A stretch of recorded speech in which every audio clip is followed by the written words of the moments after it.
Some of my content has mention of extreme violence, sexual assault, and/or other triggering content. Discretion is advised. Our justice system here in America is meant to protect those that are innocent. We go through trial, we have a jury of our own peers. Things are supposed to be fair. And I feel like it started good. There was supposed to be a fair trial, and those that were innocent are innocent, and those that are guilty are found guilty. But it doesn't always work that way. There's a lot of cases of wrongful convictions in America.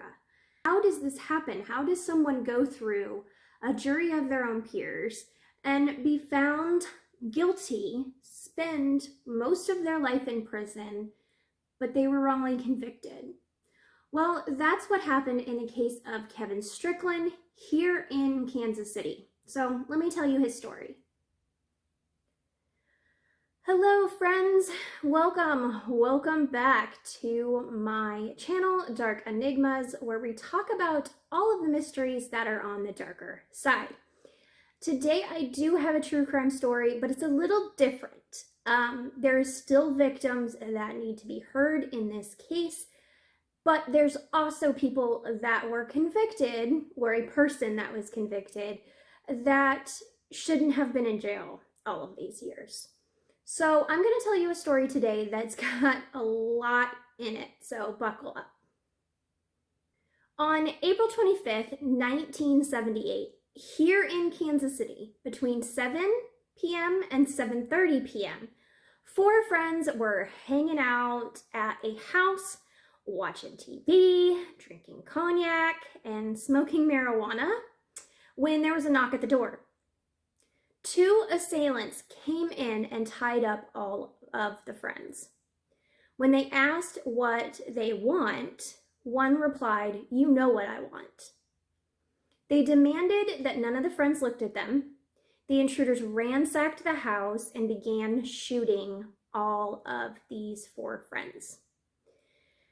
They ended up killing 3 and wounding 1. Then they fled.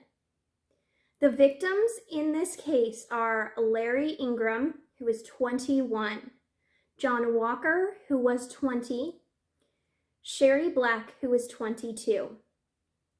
And the victim that was wounded is known as Cynthia, and she was about the same age. Cynthia was shot in the leg and basically pretended to be dead until the assailants left. Then she crawled out of the house for help. This is a horrific scene, a horrific triple murder, and also 1 wounded. It was very bloody and very horrible. Shortly after this happened, 3 suspects were arrested: Kilm Atkins, Vincent Bell, and Kevin Stickland. Bell and Strickland were childhood friends, and they lived close to each other. The victims died by gunshot wound to the head, and this was, as I said, horrific and very tragic.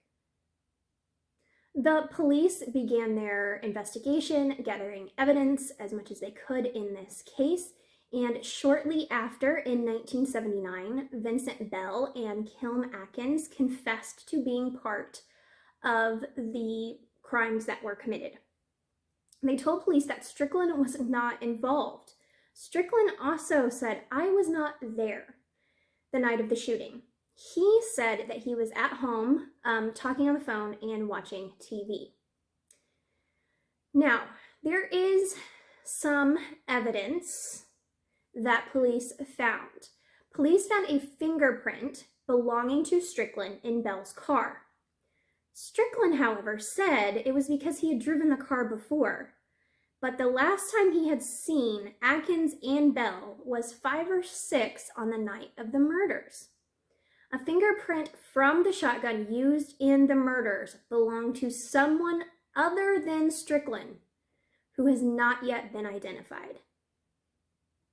However, in this case, there was that one survivor. She was the only eyewitness, and her name was Cynthia. And she stated at first that the perpetrators were the two mentioned and not Strickland. She ID'd Adkins and Bell. Later, when the police arrested Strickland, she picked him out of a police lineup. She later said that she was pressured into naming him. So shortly after that, she said, "I was wrong. I was basically coerced into naming Strickland as a part of this." And she stood true to that it was not Strickland until her death in 2015. She even contacted the Midwest Innocent Project and said, "I am seeking info on how I can help someone that was wrongfully accused. I was the only eyewitness and things were not clear back then, but now I know more and I would like to help this person." Cynthia stated that the police told her, "Just pick Strickland out of a lineup and we'll be done. This will all go away. You can go on and you don't have to worry about these guys anymore." Atkins and Bell confessed to the murders, but said Strickland was not a participant. Strickland did go to trial for these crimes. His first trial, a lot of people think that it was very racially motivated. There was one black juror among all white jurors, and so it ended up in a hung jury where one person said that he was not guilty, the others said that he was, and so it ended in a mistrial. Strickland was convicted in 1979, 1 year after being arrested, and sentenced to life imprisonment without a chance of parole for 50 years. Atkins and Bell later basically cut a plea deal. They were sentenced to 20 years, each of them serving less than 10. Other suspects were in this crime, but they have not been charged or named. Strickland tried to appeal in 1980, but it was dismissed by the Supreme Court of Missouri. Now, there was a lot of people calling for Strickland to be exonerated. There was not sufficient evidence in this crime. The fingerprints that they had were because he drove the car. The eyewitness testimony from the victim, she later recanted, said, I was coerced into that. And so they didn't have anything to hold Strickland on.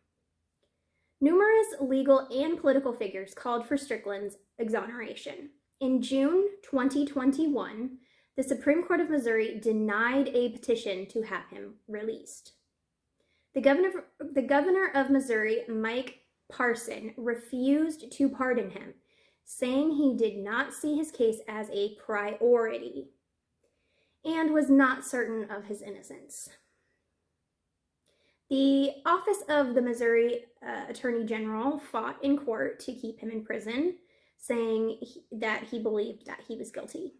However, in November of 2021, just a month ago, there was a 3-day hearing to present the case to basically reverse Strickland's verdicts. Judge James Welsh wrote on November 23rd, 2021, after Strickland had spent more than 42 years in prison. Under these circumstances, the court's confidence in Strickland's conviction is so undermined that it cannot stand, and the judgment of conviction must be set aside. the state of Missouri shall immediately discharge Kevin Bernard Strickland from its custody. So, in November 2021, after serving 42 years in prison, Kevin Stickland was released just before Thanksgiving so that he could spend it with his family. Strickland was born on June 7th, 1959, and he is the father of one daughter. Strickland uses a wheelchair now and said that he had experienced a couple of heart attacks. He has high blood pressure, and his ability to stand is diminished. His father died in 2011.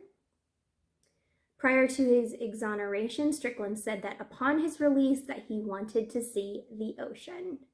So I really, really hope that he got to see that. Though Strickland served the longest prison time wrongfully convicted in Missouri's history, he did not qualify for compensation from the state because the law allows it only if an exoneration is based on DNA evidence. However, the Midwest Innocent Project initiated a fundraising campaign for him through GoFundMe in 2021. If his case would be qualified for state compensation, the amount would be a lot. In other states with these crimes, their compensation was over $20 million. So that could have been what Strickland was presented with, but instead he got nothing from the state. However, people raised a lot of money for Strickland. He did get an amount over $1 million. There is still a GoFundMe for him if you would like to donate to him. I will link that below. This man spent 43 years in prison for a crime that he did not commit. And the fact that he did not get anything from the state, it just makes me so mad. I mean, I'm so glad that there are good people that donated the money to him, but his family could use that money to carry on. And it just upsets me. The fact that it has to be DNA evidence, I mean, in one way is really good because we don't want to release people that are guilty, but in another way, in the 70s, there was not the DNA evidence that we have now. So these older crimes, there's no way that you can say that there was DNA evidence.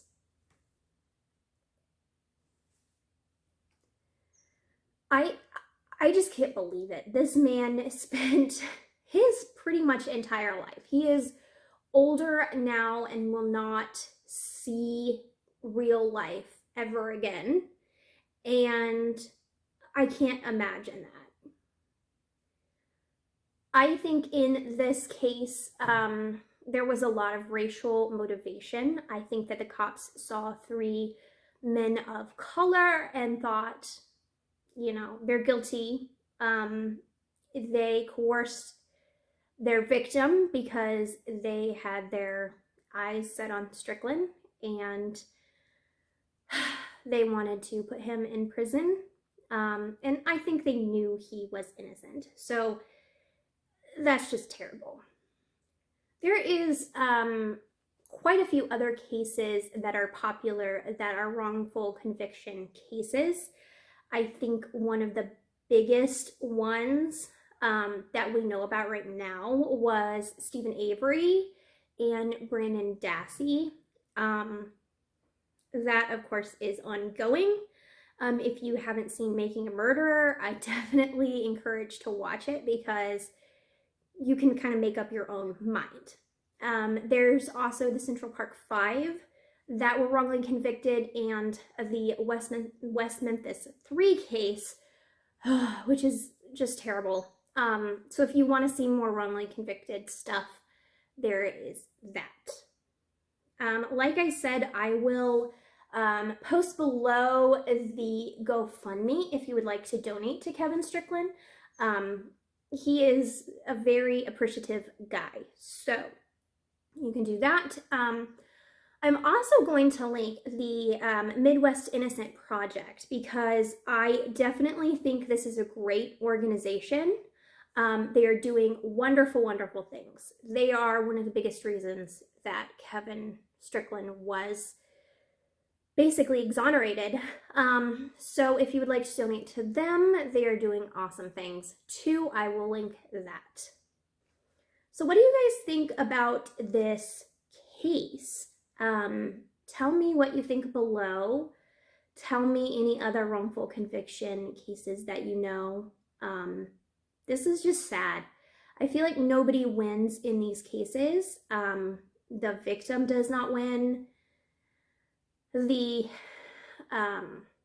perpetrators who are convicted and are innocent don't win. The state doesn't win. No one wins. And so I feel like this is really important to talk about. I don't know if I will be back until next year, which is in just a couple weeks, so don't freak out. But I don't know, I might take some time off to spend with family, but if I have time to record a video and do some research, I will do that, because I do love this. So we'll see. I don't know if I'll see you in the rest of 2021, but I will definitely be seeing you in 2022. This year, man, has been one for the books. So there's good things coming in 2022. I have planned a lot of really awesome stuff, and I am very appreciative of you guys. So I will be seeing you next time. Not sure when that'll be, but have a great holiday, whatever you celebrate. Have a good one and be safe. Don't drink and drive on New Year's. Don't do that. No one deserves that. You're gonna end up on my show. So thank you for listening, and I will see you guys next time. Bye. Hey guys, thank you for watching. If you liked this video or any of my other content, please click the subscribe button and the bell and the like button to help me with my content and my channel as it grows. Also follow me on social media platforms. Right now my biggest form of communication outside of YouTube is TikTok, so please add me on there. I make some funny true crime content on there. So thank you guys for watching. Love you.